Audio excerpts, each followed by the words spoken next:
Cricket हा अनिश्चिततेचा खेळ आहे असं उगीच म्हणत नाही। ज्या कोलकाता नाईट रायडर्स संघाला 2 दिवसापूर्वी पंजाब किंग्स विरुद्ध 261 धावांनी विजय मिळवण्यासाठी कमी पडल्या होत्या, त्याच कोलकाता नाईट रायडर्स संघानं दिल्ली कॅपिटल्सला 150 धावा करण्यासाठीही संघर्ष करायला लावला। खरं तर कोलकातानं दिल्ली विरुद्ध अगदी सोपा विजय मिळवला असं म्हणायला लागेल। पंजाब विरुद्ध धावांची खैरात करणारा वरुण चक्रवर्तीच दिल्ली विरुद्ध मात्र कोलकातासाठी हिरो ठरला।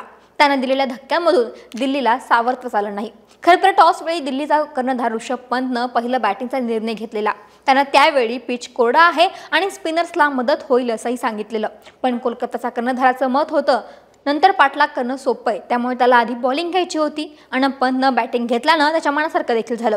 दिल्लीनं बॅटिंग घेऊनही त्याला फायदा मात्र उचलता आला नाही। त्यावेळी त्यांचा जॅक फ्रेझर मॅकगर्क हा हुकूमी एका कामी आला नाही। त्याला मिचेल स्टार्कनं माघारी धाडलं। पृथ्वी शॉ, अभिषेक पोरेल, शाय होप यांनाही वैभव अरोरा आणि हार्दिक राणानं फार वेळ काही टिकू दिलं नाही।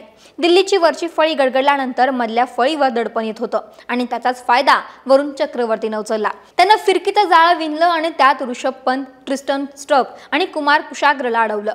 त्यानं 4 ओव्हर पूर्ण केली तेव्हा त्याच्या खात्यात 16 धावा खर्चून 3 विकेट्स होत्या। तर शेवटी कुलदीप यादवनं धैर्य दाखवलं। त्यानं 5 चौकार आणि 1 षटकार ठोकून नाबाद 35 धावा करत कसं बस दिल्लीला 150च्या पार नेलं।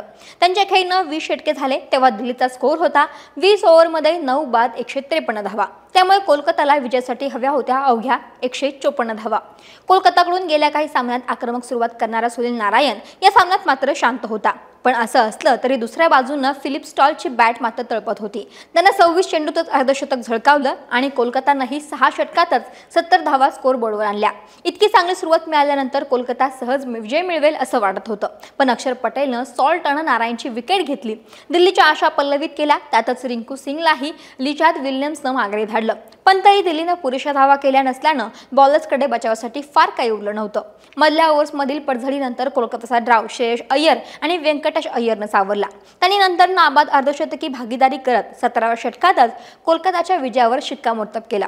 हा कोलकाताचा 6वा विजय ठरला, मात्र दिल्लीचा 6वा पराभव। त्यामुळे कोलकाताचा पुढचा मार्ग सुकर झाला असला तरी दिल्लीच्या अडचणींमध्ये वाढ झाली आहे एवढं मात्र नक्की।